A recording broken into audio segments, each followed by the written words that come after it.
വിളക്കണഞ്ഞു, cinema തുടങ്ങി. അമ്പലത്തിൻ കൽവിളക്കിൽ നെയ്ത്തിരി കത്തുന്ന രംഗം, കൂടെ തമ്പ്രാട്ടി വേഷത്തിൽ തൊഴുതു നിൽക്കുന്ന എന്റെ മുഖം. കണ്ണിമറ്റാതെ ഏനിരുന്നു, ഏനോ ഇത് നടുങ്ങി വിറച്ചു ഞാൻ. ഉച്ചത്തിൽ തമ്പ്രാ കളലറുന്നു.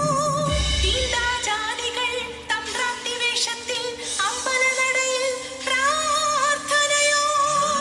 നാട്ടാചാരങ്ങൾ മാറ്റുവാൻ നോക്കുന്ന കള്ളപ്പൈസകളെ വീണ്ടും കത്തിച്ചു കളയുക സിനിമ. തീപ്പന്തങ്ങൾ ഉയരുന്നു. അലർച്ചകൾക്കിടയിൽ ആരോ എന്റെ നേരെ വിരൽ ചൂണ്ടുന്നു. പേപ്പട്ടികളെ പോലെ ആക്രോശിച്ചവർ എത്തും മുൻപേ